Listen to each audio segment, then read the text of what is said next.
আসসালামু আলাইকুম ওয়া রাহমাতুল্লাহি ওয়া বারাকাতুহু। শাহে মদিনা দরবার শরীফ, কিশোরগঞ্জ সদর। আমি প্রতিদিনের মতো আজ আপনাদের মাঝে একটি গুরুত্বপূর্ণ বিষয় নিয়ে আলোচনা করব। সে বিষয়টি হচ্ছে পীরের সাথে গভীর রাতে কি করলে গুনাহ মাফ হয়, অর্থাৎ পীরের সাথে গভীর রজনীতে কি করলে জীবনের গুনাহ মাফ হয়ে যায়। এটা সবার ভাগ্য হয় না, সব মুরিদের ভাগ্য হয় না। যারা আধ্যাত্মিকতার জগতে, সাধনার জগতে আগায়া পীর মুর্শিদ আপন করে নিছে, তারা এটা পারে। এটা একটু সেনসিটিভ বিষয় বাবা। ভিডিওটি শুরু থেকে শেষ পর্যন্ত দেখার চেষ্টা করবেন, না হয়তো কোনো পয়েন্ট আপনি হারিয়ে ফেলতে পারেন। আসুন খোলামেলা কথা বলি, বিশেষ কোনো প্রয়োজনে স্ক্রিনে দেওয়া নাম্বারে আপনারা অবশ্যই যোগাযোগ করবেন। ওপেনলি কথা বলি, আলোচনার শেষে একটা শান রয়েছে, আপনারা শুনতে পারবেন। বাবা, পীরের সাথে গভীর রাইতে কি করলে জীবনের গুনাহ মাফ হয়? এটা হাজারো ভক্তের মধ্যে একজন, লাখো ভক্তের মধ্যে একজন। সবাই তো পারে না পীর মুর্শিদের সাথে রাত্র কাটাইতে, পীর মুর্শিদের সাথে রাত্রের সময় দিতে। কারণ সাংসারিক ঝামেলা, ব্যবসার ঝামেলা, বাণিজ্যের ঝামেলা, সন্তানাদির ঝামেলা, পরিবারের বিবি বাল বাচ্চার ঝামেলা থাকতেই পারে। যেরকম আমি গুনাহগার মুর্শিদের সাথে বহু রাত্র কাটিয়েছি, বহু রাত্র মুর্শিদের কদমে দিয়েছি, বহু রাত্র মুর্শিদের সেবা করেছি। আলহামদুলিল্লাহ, শুকরিয়া। মালিক তকদিরে নসিব করেছেন, শুকরিয়া। যে নিয়ামতের শুকর আমি আদায় করে শেষ করতে পারবো না, আমার দয়াল আমার সুযোগ করে দিয়েছেন, আলহামদুলিল্লাহ। এইভাবে হাজারো ভক্তের মধ্যে কিন্তু একজন, সবাই পারে না মুর্শিদের সাথে রাত্রে কি করলে, যে কাজটা করতে হয়, এই কাজটা করলে জীবনের গুনাহ মাফ হয়। বাবা, শর্ট করে বলছি, গোড়ায় পেছায় বলার কোনো সুযোগ নেই, শর্ট করে রাস্তা। আপন পীরের সাথে গভীর রজনীতে স্বামী ঘুমায় গেছে, স্ত্রী ঘুমায় গেছে, সন্তানাদিরা তখন ঘুমায় গেছে, পশু পাখি ঘুমায় গেছে, আমি আর তুমি জেগে আছি, আমার মুরু আর আমি জেগে আছি। তখন জায়গা তাইখা গভীর রজনীতে মুর্শিদের সাথে 4 রাকাত তাহাজ্জুদের নামাজ পড়া, গভীর মনোযোগ, 4 রাকাত তাহাজ্জুদের নামাজ আদায় কইরা এরপরে মুরাকাবায় যায়া মুর্শিদের সাথে জিকিরের সময়টা কাটাইয়া দিলে, জিকিরের মাধ্যমে, কারণ মুর্শিদ স্বয়ং কলবের ডাক্তার আমার সাথে আছে, উনি যখন এভাবে ফায়েজ দিবে, পীরের সাথে যখন জিকির করা হবে, আল্লাহ আল্লাহ আল্লাহ আল্লাহ আল্লাহ আল্লাহ আল্লাহ আল্লাহ আল্লাহ আল্লাহ, তখন আপনার দেহগুলো মরা কলব জিন্দা হয়ে যাবে এবং কান্না আসবে, এবং সারা পৃথিবীর চাইতে দামি যে জিনিসটাই, উনি আমার সাথে আছে, আমার দয়াল গুরু, আমার প্রিয় মুর্শিদ। আহারে, এমনি তো মরা কলব জিন্দা হবে, আর এমনিতেই আপনার জীবনের যত গুনাহ আছে, জিকির করলে তো এমনি গুনাহ মাফ হয়।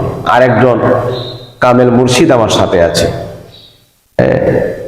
যার হাতে বায়াতে রাসূল গ্রহণ করেছি, যার কাছে যায় আমি মরার আগে মরে গেছি, উনি আমার সাথে আছে। সে তো শান্তির জায়গা। মুর্শিদের কদমে কিন্তু বেহেশত, মুর্শিদের কদমে কিন্তু শান্তি। শান্তি হলো বাংলা, আর বেহেশত মানে ফার্সি শব্দ। পীরের কাছে গেলে, দয়ালের কাছে গেলে শান্তি লাগে। যখন আপনি জিকির করবেন, তাহাজ্জুদের নামাজ আদায় করে জিকির করতে থাকবেন, তখন আপনার গুনাহগুলি মোচন হয়ে যাবে। এরপর যখন মোনাজাত করবেন, আপনি তাহাজ্জুদের নামাজ পড়বেন, আপনি জিকির করবেন, মুরাকাবা করবেন, আল্লাহর কাছে মোনাজাত করবেন, আপনার জিন্দেগির গুনাহ আল্লাহ মোচন করে দিবে, মাফ করে দিবে। এটা কিন্তু একটা ভাগ্যের ব্যাপার। জীবনে একবারও যদি সুযোগ করে নেওয়া যায়, এটা কিন্তু ভক্তের দায়িত্ব। মুর্শিদের কাছে একটু সময় দেয়া, মুর্শিদের সেই পরিবেশ এবং সেই সিস্টেম করে নেয়া, এটা কিন্তু গুরুর দায়িত্ব না, মুর্শিদের কিন্তু দায়িত্ব না, এটা পীরের ভক্তের দায়িত্ব। যে বাজান, আমি আপনাকে দাওয়াত করলাম, আমি আপনাকে এভাবে রাখলাম, আপনি একটু আসেন। মুর্শিদের জন্য কত মানুষ দেওয়ানা থাকে বাবা, পায় না, কেউ চায়, কেউ পায় না, কেউ পায় কিন্তু চাই না। এটাই দুনিয়ার নিয়ম, এটাই। তাই গভীর রজনীতে মুর্শিদের সাথে কর্ম করলে, তাহাজ্জুদের নামাজ পড়লে এবং জিকির করলে, একবার মুরাকাবা করলে এবং মোনাজাত করে পীরের সাথে যখন হাত বাড়ায় কানবেন, আল্লাহর আরশে আজিমে যায় ধাক্কা লাগবে। সুবহানাল্লাহ, সুবহানাল্লাহ। এই জন্য তো সত্যিকারের আশেক যারা, তারা মুর্শিদের সাথে থাকতে মনে চায়, মুর্শিদের তারা 1 সেকেন্ডের জন্য বলতে পারে না। এইভাবে রিয়াজত করতে হবে, সাধন ভজন করতে হবে, এইভাবেই কর্ম করে আগাইতে হইব। নিজে নিজে কর্ম করে তো বাবা আগানো সম্ভব না। একজন ডাক্তারের কাছে যেতে হবে, যে রোগ হলে রোগের চিকিৎসার জন্য, তেমনি ভাবে মারেফতের জগতে যায় পীরের সাথে কাটাইতে হবে। এটা মানে একটা তালিম নিলেন, পরে আপনি করতে চাহেন না। এই জন্য তো শানের মধ্যে আমি বলে থাকি, আমার মুর্শিদ কি জানে না গো, তারে আমি কত ভালোবাসি। দেখায়া তার নূরের সুরত আমারে করলো উদাসী, বাজান তরে কত ভালোবাসি। আমার হৃদয় সিরিয়া যদি দেখাইতে পারতাম, মনের যত দুঃখ আছে কইয়া গো বুঝাইতাম। আমি কাছে গেলে সব বুইলা যাই, ফুরাইয়া যাই রাত নিশি, বাজান তোরে কত ভালোবাসি।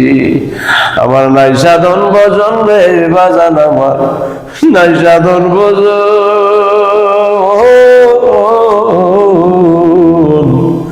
আমার কাছে কি ধন আছে, কি ধন দিয়া রবো তোমার মন। দিবানিজি কান্দি আমি তোমার চরণের ভিখারি, তোমায় আমি কত ভালোবাসি। সুপ্রিয় দর্শক, মুর্শিদের প্রেমে পাগল হন, মুর্শিদরে ভালোবাসুন, গুরুর সহবতে যান। যারা বোঝেন না, বোঝার চেষ্টা করুন। কামের পীরের সহবতে গেলে আপনার জীবনটা কিন্তু কামিয়াবি হবে। আপনার একজন ড্রাইভার থাকবে, আপনার একজন চালক থাকবে, আপনার পরিচালনা করার মতো একটা লোক পাইছেন আপনি, তোমার মনটারে বুঝাইতে পারবেন, যে কোনো পরামর্শ করতে পারবেন। হাজার হাজার মুরিদ যেখানে যায়, আপনি এখানে যায়েন না, আপনারা চিনবেন আপনার পীরে, আপনি সিরিয়াল পাবেন না, আপনার নাম ঠিকানাও জানবেন না। কি লাভ হবে আমার যদি আমার পীরে দুনিয়াতে কে না চিনে, তাহলে আমার পরকালে চিনবে কিভাবে?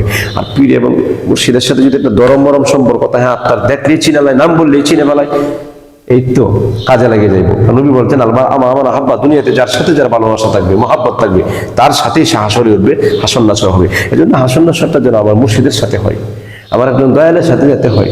আমার স্ত্রী, কথার কথা বলতেছি, যে আপনার স্ত্রী আছে, নামাজ নাই, রোজা নাই, পর্দা নাই, পশিদা নাই, শরীয়তের কোনো বালাই নাই, এবং আল্লাহ রাসূল চিনে না, সে তো আপনার আপন হতে পারে না। দুনিয়া থাকতে আপনার ভুলে যাইব, মারার পরে আপনার স্ত্রী ভুলে যাইব, আপনার স্বামী বাবু আপনার ভুলে যাইব, পরকালে কিন্তু আপনার সাথী হবে আপনার প্রিয় মুর্শিদ আল্লাহ রাসূল। আপনারা অতিশয় জ্ঞানী মানুষ, যারা আমার কথাগুলি শোনেন।